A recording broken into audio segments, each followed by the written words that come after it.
Hey there everybody, it's getting back into Corregidor.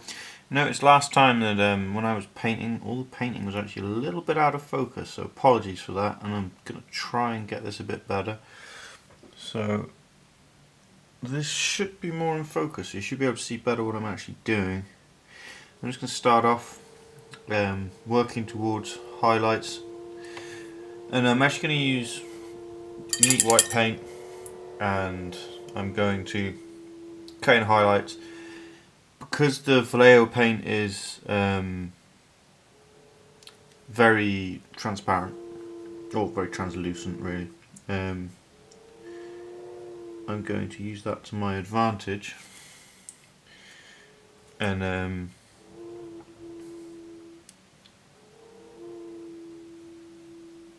going to cut in highlights in white, although you see I'm making a mess already.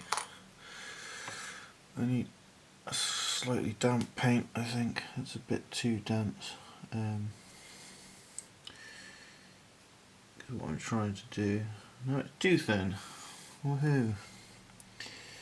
Also, if you can hear any screaming, howling noises in the background, it's just the wind. It's a windy day outside. I'd hope it would calm down, but it hasn't. And yeah, I'm just keeping a second brush to hand so that I can remove excess paint. And try and build up these sort of, well, Vallejo-esque, I'm not going to claim that anything like his actual work, highlighted regions so that they are colour fades rather than sort of hard edges. And I'll probably end up having to do this a couple of times so that we'll just pick up, and you can see even if with the paint as thin as it is, makes those kind of very clean lines, and actually that's what I'm trying to get rid of. I want the clean edges because that will be really obvious, but as you can see I'm not doing a very good job of that right now.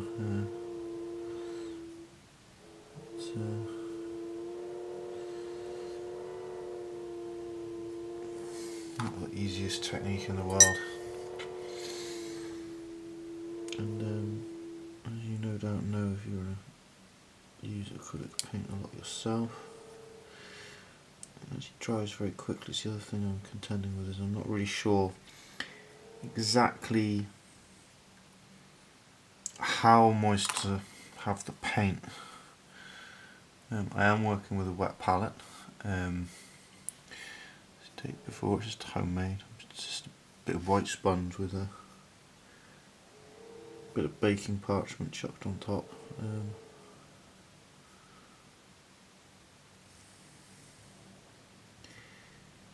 But it does do the job.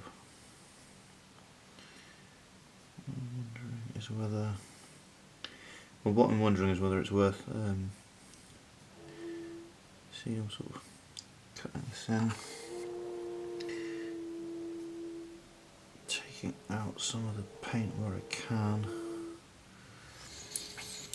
and then just dry off the main brush, get a bit of denser pigment, and just pick out some. I might even keep this other.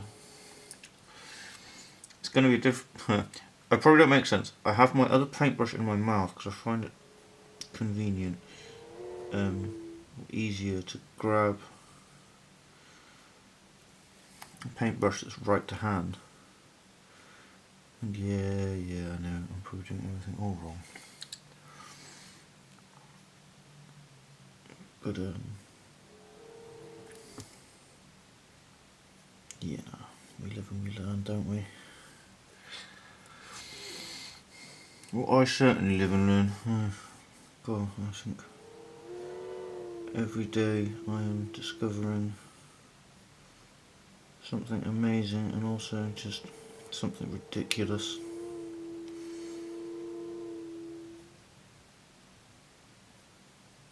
Also just Things are never quite as easy as they look, and someone that's really good at something, you know what, they make it look easy. You know, you watch these sort of painting tutorials, and quite often someone's just like, oh, bish bash bosh, just do this, just do this, just do this. It's really easy really, and it's like, oh yeah, so you say. As ever, because these are grunts, they are getting painted as a group. I am not too overly zealously protective of these guys. They're I want everything to look as good as possible, don't get me wrong, but on the same note, you can't, well, okay, maybe you can. I'm very tempted to get so hung up about it, but you can't afford to get too hung up about it really, because otherwise your army will never hit the table, and that will just frustrate you, and then you'll never play the game. And the whole point is to play the game, not to paint the armies, unless you just want to paint. And if you do just want to paint, then that's also very cool, because man, there are some amazing painters out there. I mean, once upon a time, I really hoped to sort of paint up to the Golden Demon Award standard as such, where you, nowadays I'm not so much fussed about that kind of level of winning competitions.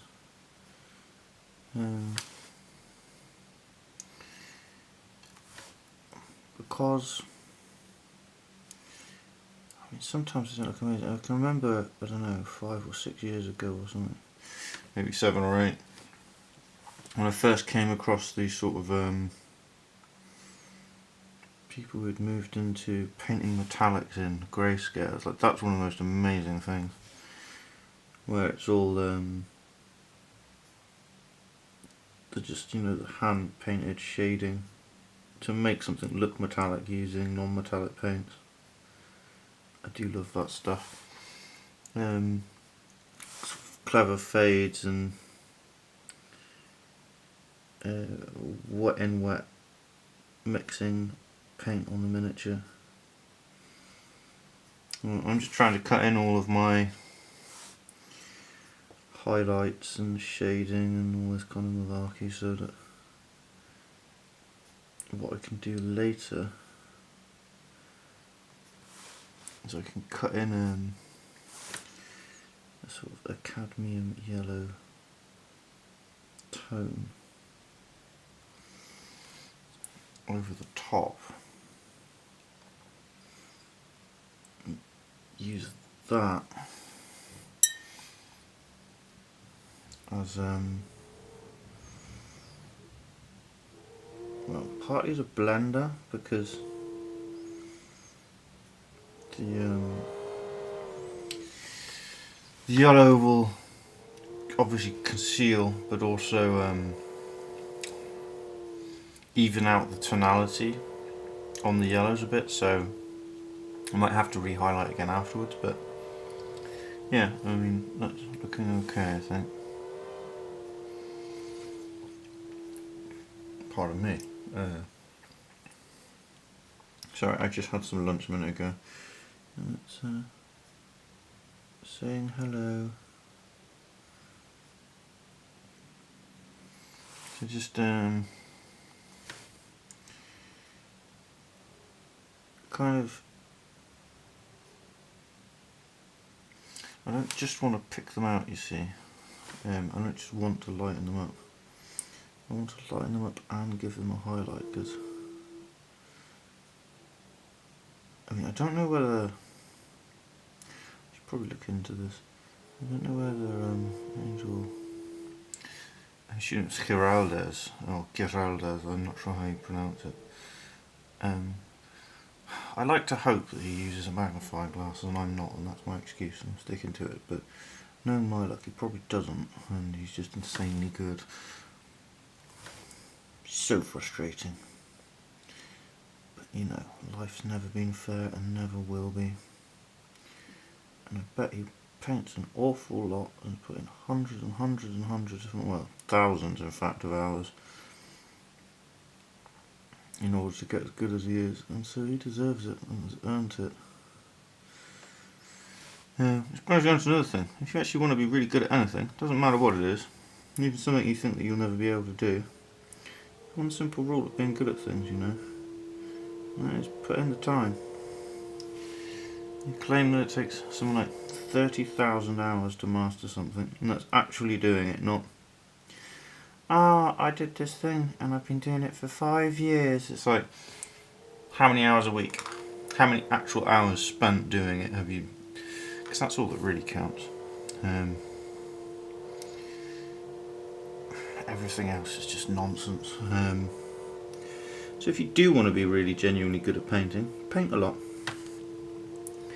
You know, try and spend 10 hours a week. And if you do that for 30 weeks, that's 300 hours. So if you do that for 10 years, that's your 30,000 hours.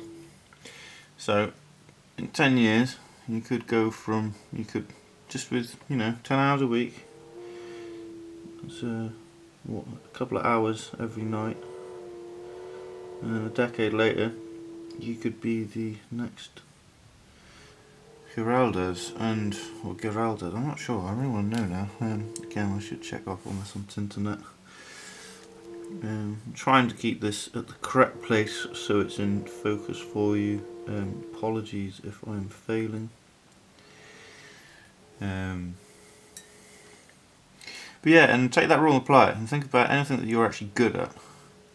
Stuff that you probably started doing at school or what have you because you were told to. And then things like, I don't know, driving, because people actually want to be able to drive, so they actually bother to keep doing it because it's convenient for them. And then they do it for 20, 30 years, and then most people who have driven for 20, 30 years have, just without even realising it, become quite very competent. Not necessarily the best drivers in the world, but more likely than not they know their limitations and they know what they can and can't do, and they know how to become familiar with a car that they are driving. And you yourself, possibly, depending on how old you are, will have had an experience like this.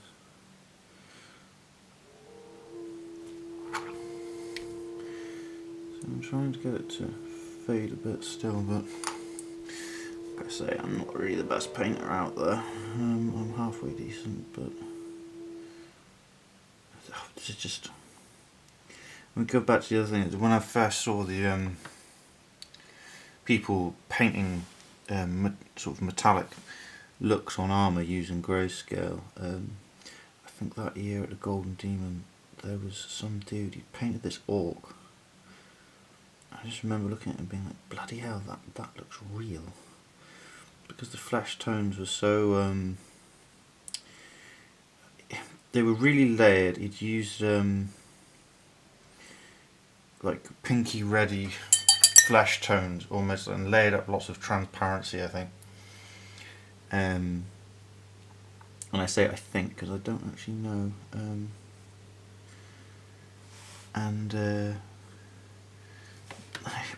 The orc was alive, you know. It's just sat there staring up at you, going like, "Hi, I'm here, and I want to hurt you really bad because I'm an orc." And I'm not claiming that I'm going to achieve anything like that kind of level of quality, but I am going to attempt to make these look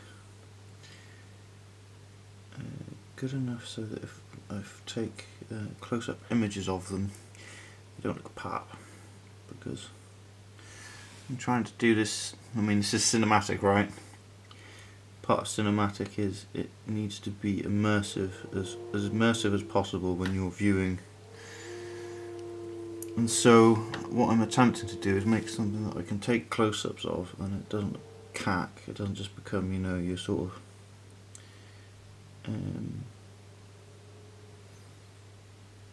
blocked in, tabletop worthy, but you know, it's really just a colour scheme so that you can say that your troops can go on the table. You know, I want them to look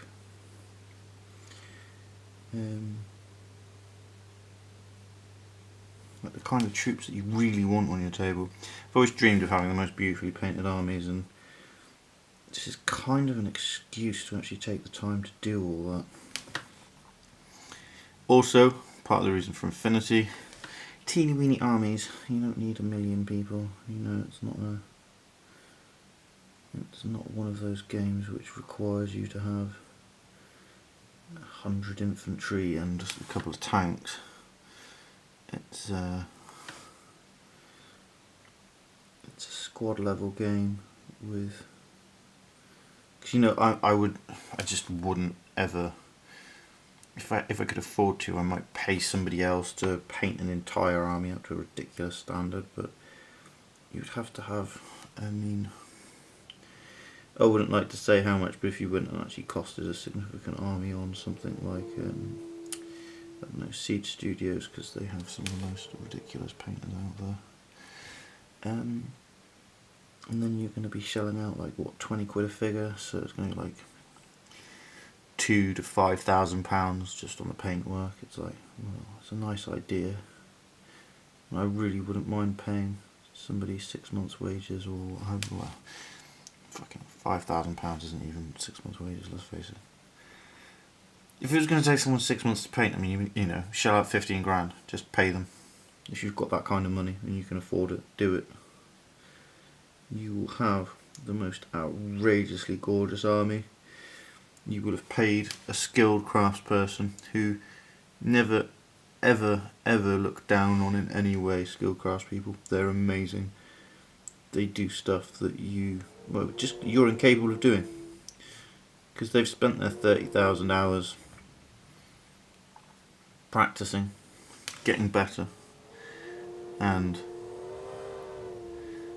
they've sustained it for so many years that it's actually real.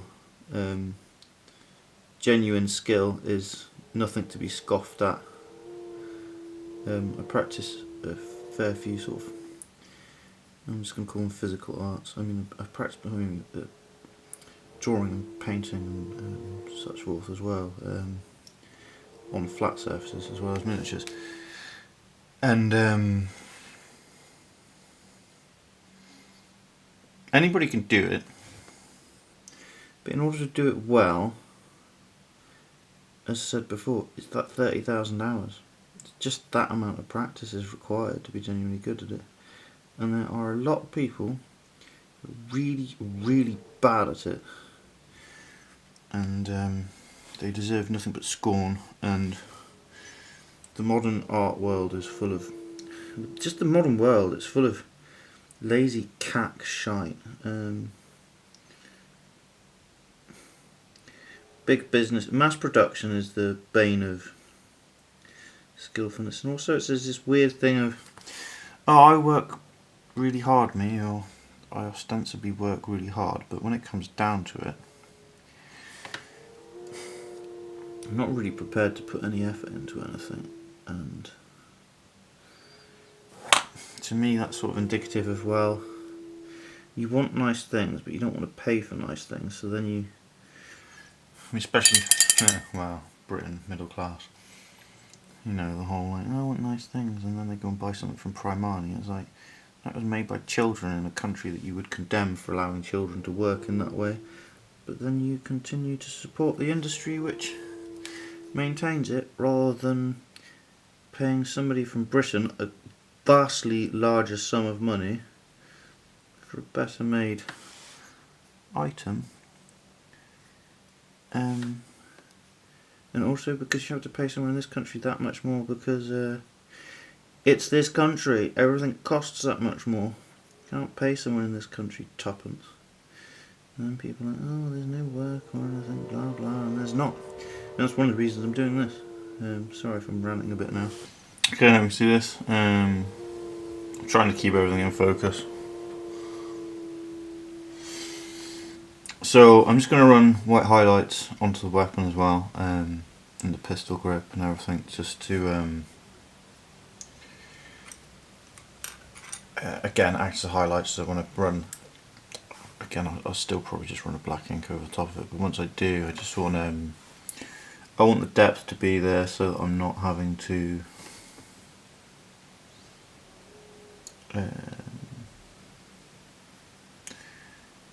I don't want to spend forever painting them. So I'm just saying as much as I possibly can, which is really great. He says, almost saying it again. So I'm just key highlights, creating differentiation. Not really too fussed about this being absolutely immaculate. It's almost a pseudo dry brush technique I'm using in terms of how I'm using the brush.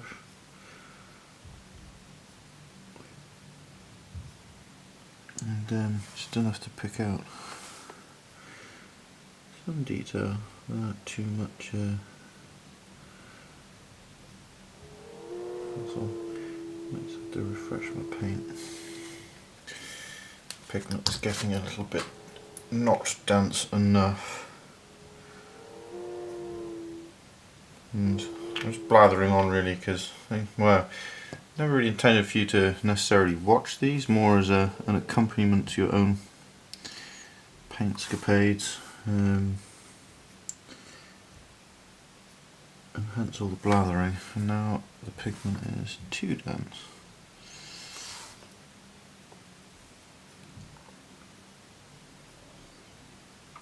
But you can just see that you start to pick out the details. And this will help later. So I'm going to just plonk either, well, it's not necessarily going to be just an ink wash, it might be sort of thin down paint, so it'll be more of a glaze than a wash. Aim being to tint the entire thing, not the colour right back, so that the weapon starts to look more like a dark charcoal grey to black. I mean, the leathers will come up much lighter, so I'll move them towards a lighter grey, and I'll knock this back to a darker grey, which is perhaps a little bit odd. But I like to run different processes on different parts of miniatures, or different, so that the overall effect on the different pieces is enough to create a distinction. Because your eyes are terribly clever and will disassociate parts which are painted in slightly different ways. It's one of the reasons you shouldn't just paint things in block colour, but lay them up in multiple tones. And again, if you look at Geralda's work, they're very much sort of uses what I would consider flat painting techniques, in that he uses wet and wet blends and fades and such forth, and these miniatures are teeny weeny, so he's fading very carefully, and I cannot even imagine how long it takes him to paint a mini. I mean, he might be a very fast painter, but even so, it can't be that fast.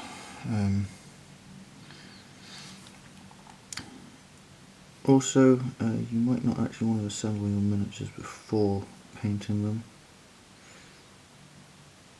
I do, because I just don't trust myself to not completely bother up the assembly and ruin the paintwork once I've painted it.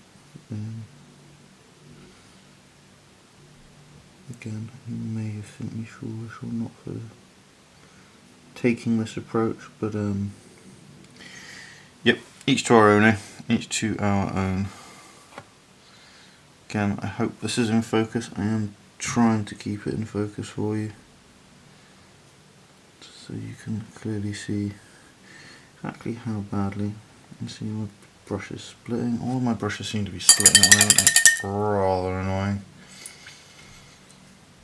So as soon as your brush starts splitting, just knock it back together again.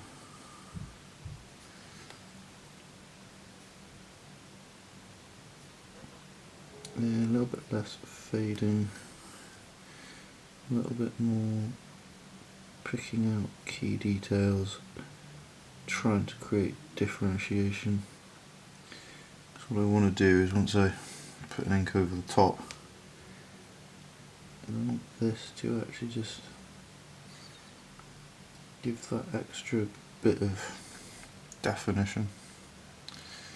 So yeah, I'll get back to you once I've also done these. Oh, missing the front again.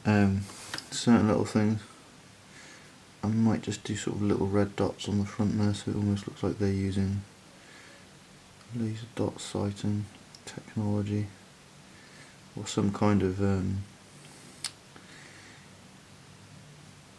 sensor that links to the heads-up display.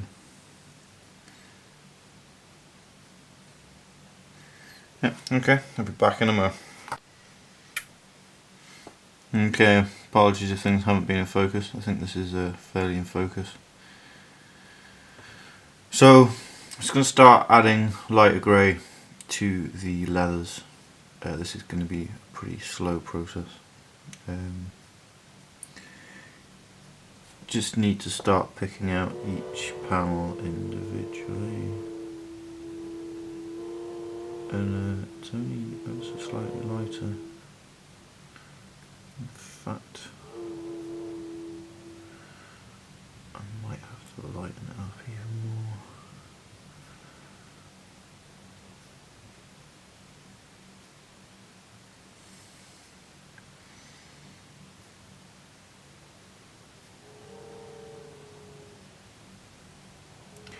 Just trying to start. Yeah, I'm just going to have to lighten this up a bit. This is actually mixed. I don't know, it's about 1 part black, 1 part light grey, 2 parts white, I think now. Just keep on lightening it up until I get kind of the colour I'm looking for. I just want something which is sufficiently different from the underpaint or the first base coat to differentiate it quite clearly.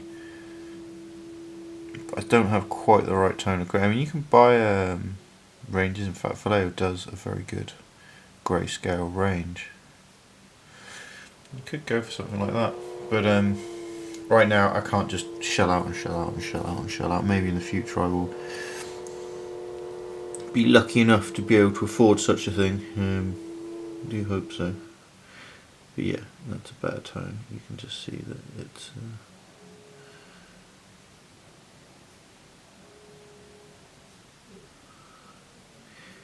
giving that tonal variation. Now I could start trying to do fades, but I think I'm going to leave that for a final highlighting stage. At the moment I'm just trying to create a little bit more definition, try and start finding different panels and details and picking them out, leaving the darker grey in the recesses. Again, it's back to that sort of black undercoat technique. One of the things I don't want to do is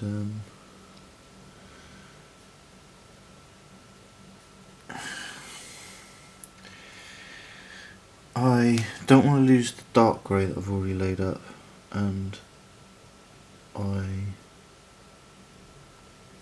don't want to use the purple. So in some respects this might end up as a slightly messy layer of paint, but it's going to take a while. You can't really rush this process. It's trying to catch some of these laces, but like I say, without actually losing the dark grey from underneath. I've mixed quite a lot of paint because when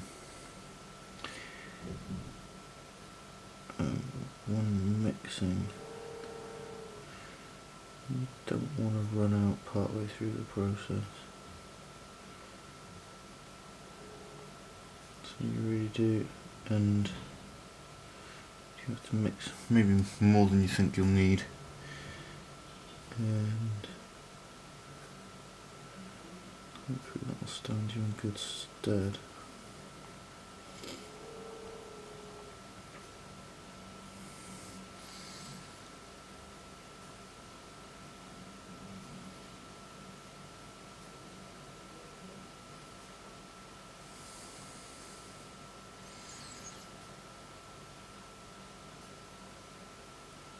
And just much like the first stage is well, for me anyway, in part it's just about working out exactly which panels you should be painting and making it so that you can see clearly enough on the miniature what it is you want to paint and what it is that you don't want to paint, so that when you come to this sort of final highlights and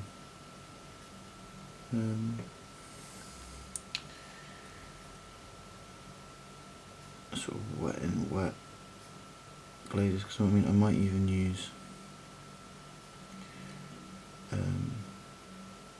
sort of colour fade to black rather than a colour fade to from light to dark, because this tier of colour is actually the first time I'm really being able to see clearly the difference between certain areas.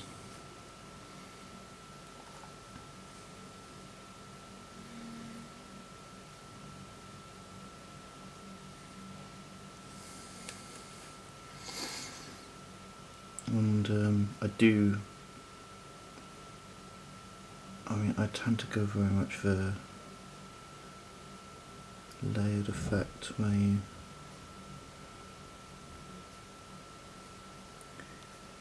build up tiers of gradated colour. I'm never sure what's the best way. I don't think there's such a thing as a best way, perhaps.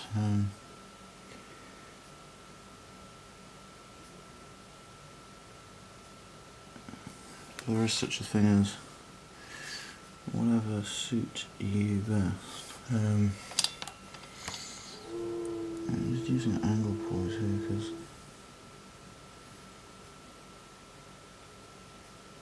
it sometimes helps with just getting the light in the right angle. And you notice I'm starting to be careful about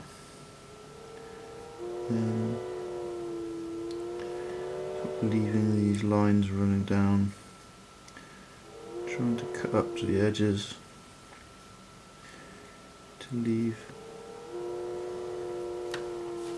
the line, well, to create as much definition as I can in those lines.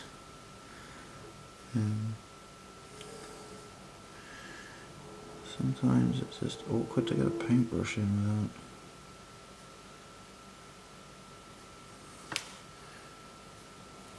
just smearing paint over the entire miniature and ruining it.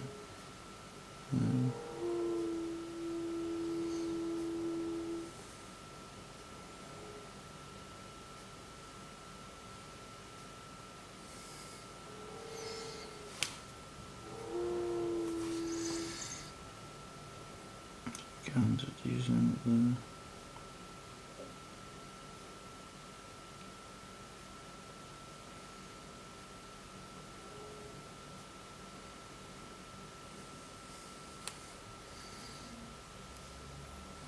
You never know, I might use some kind of ink tech or glaze wash technique later to knock them back, or like I say, do fades towards a darker colour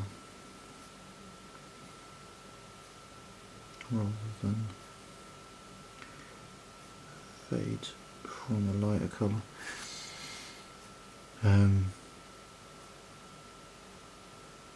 Not I mean, I don't know. I don't feel like I'm being mega careful here. The only thing I am trying to be careful about is cutting to these lines so that they gain definition.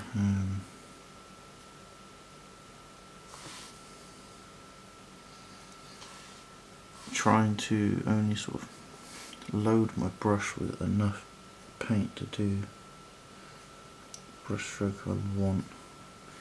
And some fades sort of start to come into existence by themselves.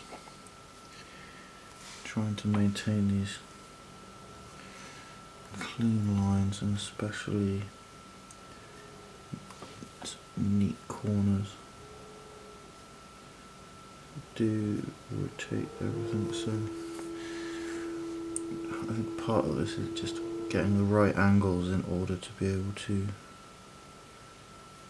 get the brush where you need to be able to get the brush.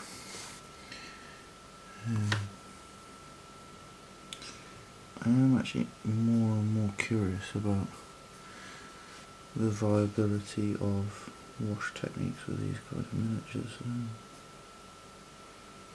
There is a tremendous amount of detail.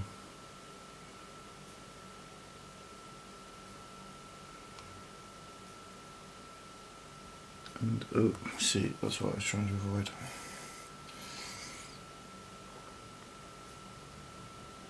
No, come off.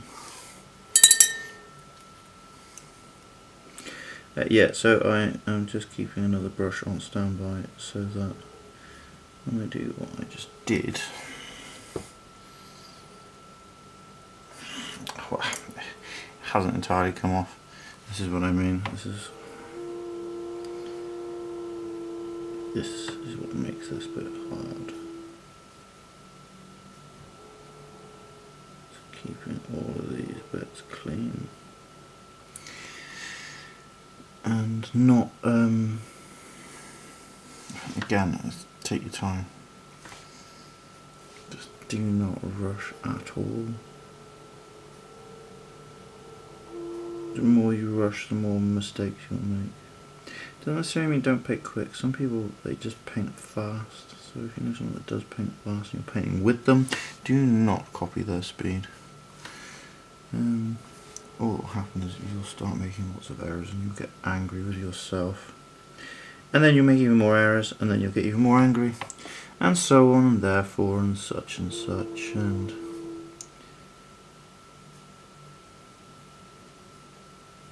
ultimately you'll just get very, very annoyed. That's no good for anybody, especially not your soon to be beautifully painted army.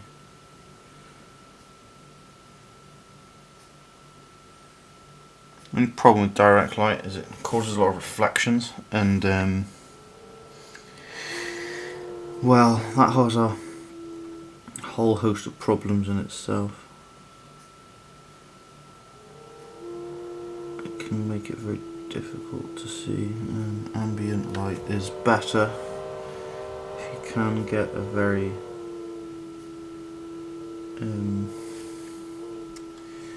strong ambient light source. That is the best thing to paint under. When I say ambient, what I mean is daylight. Avoid these kind of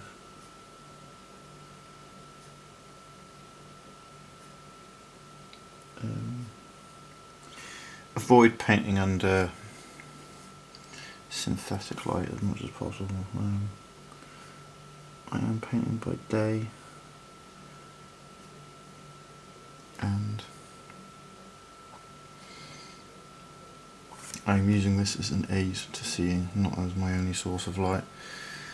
Haven't actually tried them, but halogen lights might be better because they cast a white light. You'll get a truer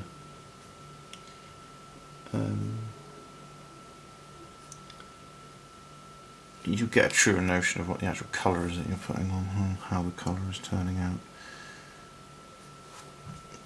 Whereas if you're using just sort of normal, like this normal light bulb, it has a yellow tint to it. And unfortunately that affects how the colours look. So what you think you have painted is not necessarily what you have painted. Painting onto the bottom edge of that foot. Just quite roughly. I just want a bit of light texture underneath. Sorry, that's me. Tissue sticking to my hand and annoying me.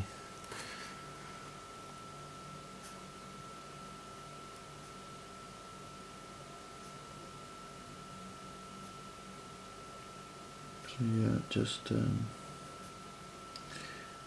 again trying to. You can see it's starting to come to life a bit there. Starting to see the detail where before you couldn't.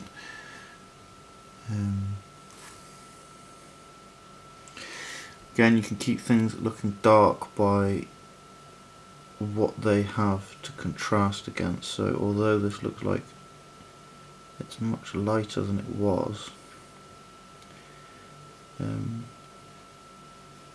you'll see what I mean when I get around to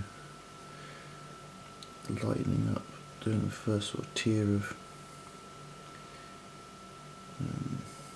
colouring on the green after the base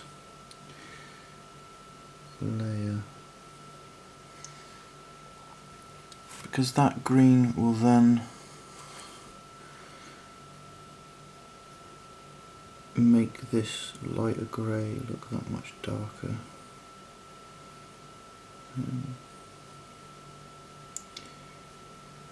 So again, don't judge a miniature that you're painting until you've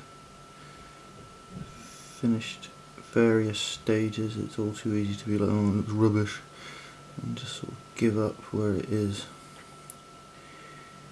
But that actually doesn't mean that. I mean, the guy that taught me how to paint on canvas, he always said the test of a true artist is not the end result. It's not how good at painting or drawing they are. It's how good they are at retrieving themselves from errors. So it's, can they look at it, go, that's where it's going wrong, and then put it right. And that's sort of the skill of not getting frustrated if things don't just turn out amazing looking straight away. And it is a skill, and again it takes practice. You have to I suppose just not get too caught up in your own nonsense. Don't start beating yourself up for no good reason. Very easily done, mind. I've definitely been there and done that. And it did not help me one jot.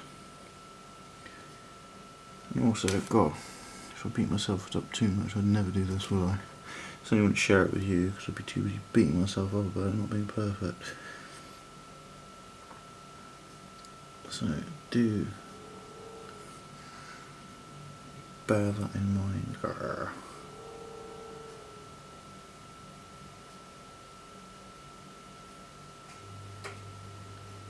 I'm not going to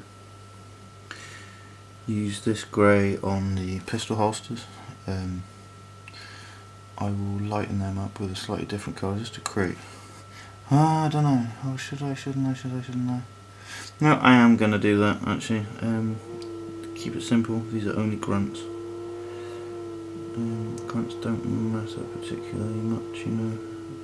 Well, they matter, but this is, you don't really have grunts in this game, I suppose. But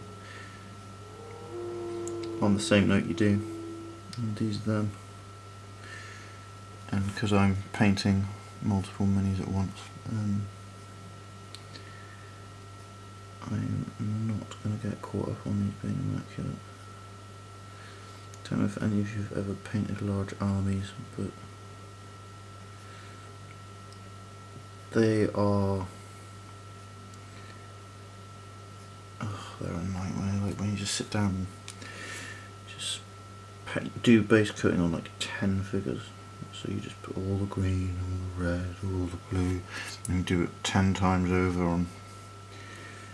Man, you can get pretty quick at painting doing that sometimes, but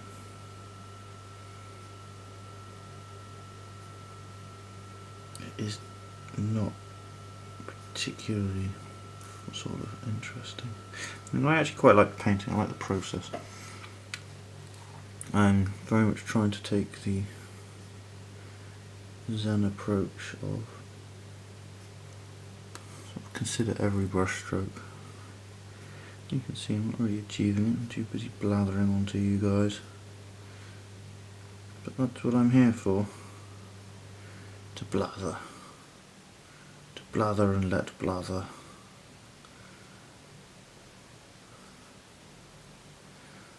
And hopefully you'll see what I'm doing and go, well, I can do that. In fact, I can do that better than you're doing it. And if it gives you a little bit of inspiration, then I think I've done my job. So once again, I'm attempting to get this in focus for you. The grey is now all done on all of these guys.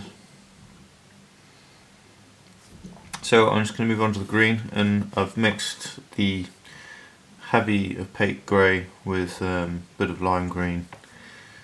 Don't want to move straight up to lime green.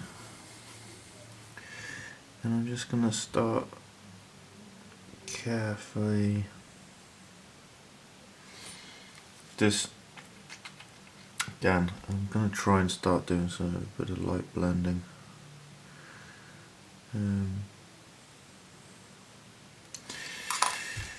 Because I want to get this right. I'm trying to keep the paintbrush moist rather than thinning out the paint too much.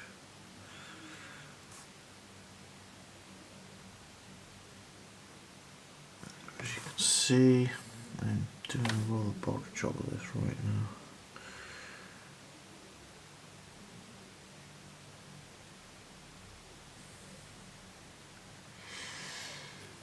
And I just want to start moving this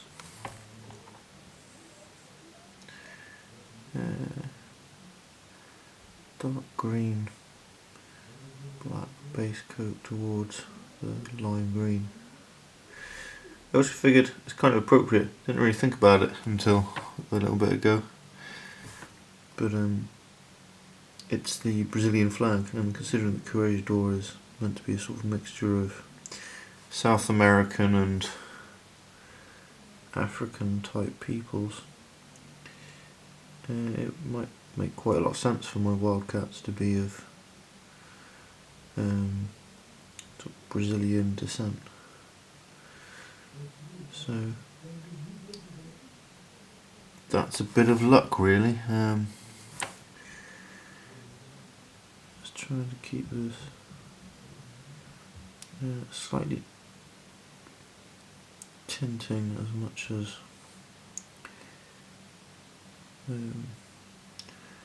coating. There's another tier of separation, and every bit of painting should help to enhance the effects or the distinction between areas.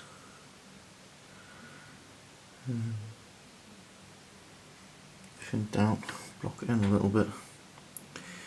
I don't know about other people, but I actually find, especially on materials finely detailed as this, as soon as you sort of, especially when using a dark undercoat like I am, and dark base coating, sometimes it gets really difficult to tell the different pieces apart. And this process allows you to create the distinctions you need. Okay, so I've done all the base of green now. Sorry it'll cut out. Battery died in the camera. It's the first tier of green. It's a mixture of heavy grey and lime green, and it's going to be brought up to the lime green colour. So the next thing, I'm just going to get stuck into the face masks, and I'm using a slightly darker purple, a royal purple, to start blocking in those. Yeah, normally I'd have the paint ready, but I didn't today. Just tiny quantities needed, because it's just for the face masks. Just want them to be darkened up. Maybe not too much, but certainly around the edges,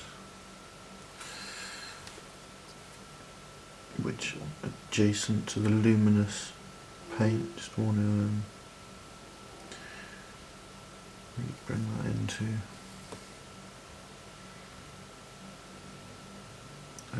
high contrast.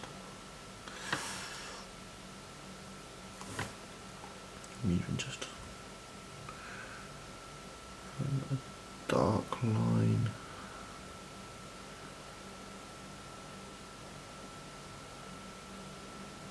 Right adjacent to. Now, note that I'm not really doing fades, and that's because I'm not very good at them.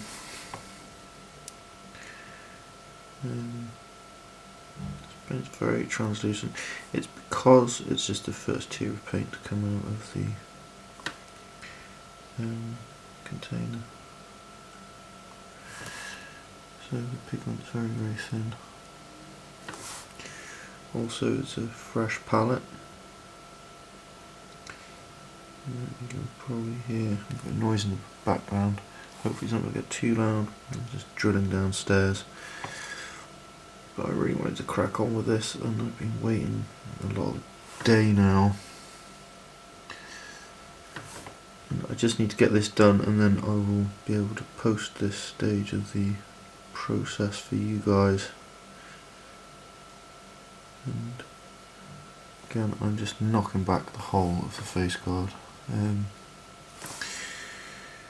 will do some final highlights later.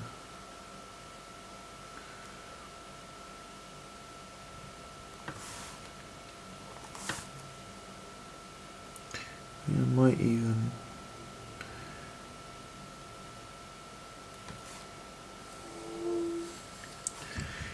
go for delighting and use this darker purple as the leading edge. I'm going to have to redo. Just cropped in a little bit into the luminous blue, so if you see face on there, I don't know, it should be in focus. You can see that there's a bit of definition lost on the luminous blue, so I'm going to have to clean that up. I think I'm going to leave that till later. So I shall get these face masks done and I will get back to you. Okay, so here's the Wildcats. I suppose first tier of colour grading. So then I'm gonna, after this, block in colours over the top, start adding first layer of highlights, but also delights. So things like the shoulder pads will get painted in yellow, whereas the grey on the biker leathers will probably get blue glaze wash, and the weapons will get their sort of black ink wash or tinting wash of some nature. Again, with the helmets and face guards, I'll probably knock that back as well. So I hope you think these guys are pretty good. I mean, I'll just give you a quick twizzle. Trying to keep them in focus, not so easy. And keep rotating. I hope that you can see the colours clearly.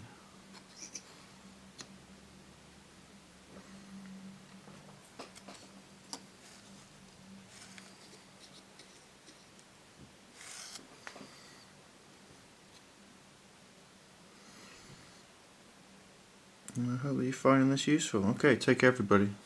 Enjoy.